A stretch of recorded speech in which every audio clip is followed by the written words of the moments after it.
Subscribe कीजिए royal teacher को education संबंधी न्यूज़ तुरंत पाने के लिए। नो बैग डे अंतर्गत संचालित गतिविधियों पर रोक। अंतरिम बजट में 8वें वेतन आयोग के गठन का संकेत दे सकती है केंद्र सरकार। विद्यार्थियों के स्कूल स्तर पर ही बनाए जाएंगे मूल और जाति प्रमाण पत्र। जन आधार अपडेट नहीं होने से यूनिफॉर्म की सिलाई नहीं हो रही है जमा। जी हाँ साथियों, इस वक्त की बड़ी खबर की बात करें शिक्षा विभाग की खबरों की, तो शिक्षा विभाग में एक बार बड़ा आदेश सामने आया है जिसमें नो बैग डे गतिविधियों पर रोक लगाई गई है। लेकिन ये रोक किन कक्षाओं के लिए है उसके बारे में बात करेंगे। साथ ही दोस्तों हम बात करेंगे 8वें वेतन आयोग के संबंध में संकेत दे सकती है केंद्र सरकार। बात करें सबसे पहले और बड़ी खबर की, राजस्थान सरकार के शिक्षा विभाग की ओर से निदेशक माध्यमिक शिक्षा राजस्थान बीकानेर को एक पत्र लिखा गया है जिसमें सब्जेक्ट है नो बैग डे के अंतर्गत संचालित गतिविधियों के संबंध में है। यहाँ पे बात बताई गई है कि राज्य में शीतलहर के कारण अधिकांश जिलों में विद्यालय में शैक्षिक अवकाश घोषित किए गए हैं। ऐसी स्थिति में 13 जनवरी 2024 को नो बैग डे पर आयोजित गतिविधियों के साथ विशिष्ट गतिविधियों में सुरक्षित स्कूल सुरक्षित राजस्थान के द्वितीय दोहराव का आयोजन 3 फरवरी 2024 को किया जाएगा। यानी जो 13 जनवरी 2024 को सुरक्षित स्कूल सुरक्षित राजस्थान आयोजन किया जाने वाला था वो अब 3 फरवरी 2024 को किया जाएगा। साथ ही जो मोस्ट इंपोर्टेंट बात है वो ये बताई गई है कि परीक्षाओं बोर्ड परीक्षाओं के निकटता एवं शीतलहर के कारण किए गए अवकाश के कारण बोर्ड परीक्षाओं में बोर्ड कक्षाएं जो भी है जैसे 10वीं और 12वीं को आगामी आदेश तक नो बैग डे की गतिविधियों से मुक्त किया जाकर इन दिवसों में नियमित शिक्षण एवं बोर्ड परीक्षा की तैयारी करवाई जाएगी। यानी 10वीं और 12वीं की जो कक्षाएं हैं उनको नो बैग डे में शामिल नहीं किया जाएगा, उनको नो बैग डे की गतिविधियों से मुक्त रखा जाएगा और उनको नियमित शिक्षण और बोर्ड परीक्षा की तैयारी करवाई जाएगी। बात करें दूसरी और बड़ी खबर की, तो मिशन 2024 में लोकसभा चुनाव से पहले सरकार की बड़ी तैयारी है। अंतरिम बजट में 8वें वेतन आयोग के गठन का संकेत दे सकती है केंद्र सरकार। जी हां दोस्तों, वित्त मंत्री निर्मला सीतारमण 1 फरवरी को अंतरिम बजट पेश करेगी। इसमें संवैधानिक बाध्यताओं की वजह से बड़ी घोषणाएं नहीं होगी। हालांकि तीसरी अर्थव्यवस्था बनने के लिए मोदी की गारंटी के रूप में सरकार तीसरे टर्म का विजन बता सकती है। वित्त मंत्री इसमें 8वें वेतन आयोग का संगठन का संकेत दे सकती है। किसानों और महिलाओं से जुड़े मुद्दे हाईलाइट कर सकती है। इस दौरान सरकार 1 अप्रैल से नई सरकार बनने तक खर्च के लिए वोट ऑन अकाउंट से संसद से बजट पास करवाएगी।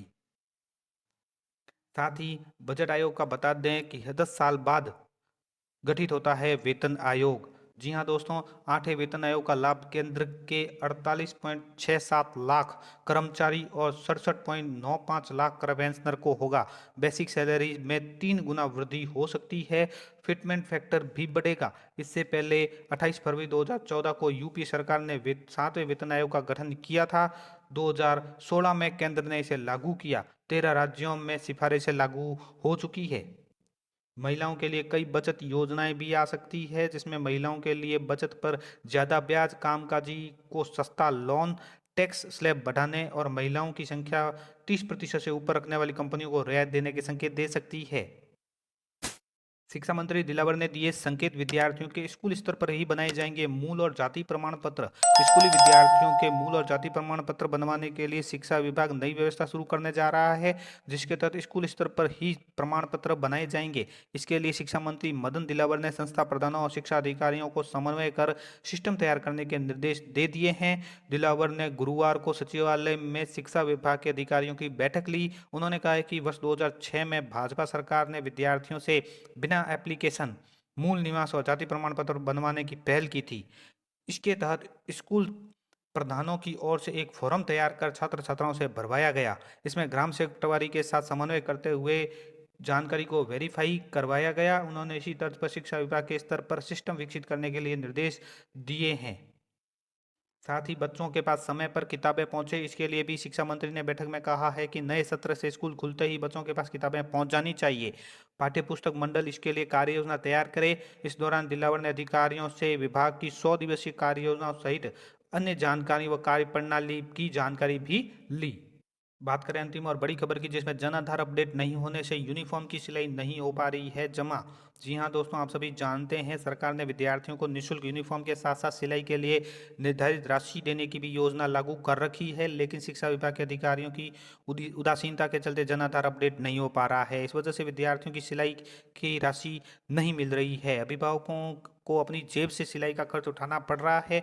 दिक्कत तकनीकी में भी है। कई अभिभावकों ने जन आधार में उपनाम जोड़ रखा है, जबकि स्कूल के रजिस्टर में अलग नाम लिखा हुआ है। ऐसे में शिक्षकों को भी जन आधार नंबर अपडेट करने में दिक्कत का सामना करना पड़ रहा है। अब राजस्थान स्कूल शिक्षा परिषद ने सभी जिला शिक्षा अधिकारी और ब्लॉक शिक्षा अधिकारियों को भी पत्र भेजकर चेतावनी दी है कि अगर 5 दिन में यूनिफॉर्म की जानकारी या जन आधार अपडेट कर मुख्यालय नहीं भेजी तो कार्रवाई के लिए तैयार रहें।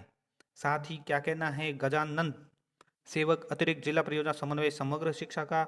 उन्होंने कहा है कि जन आधार कार्ड में विद्यार्थियों के गलत नाम अंकित होने तथा कई विद्यार्थियों के जन आधार नहीं बनने के कारण सिलाई की राशि है वो बैंक खातों में जमा कराने में दिक्कतें हो रही है। यूनिफॉर्म का वितरण लगभग विद्यार्थियों को कर दिया गया है।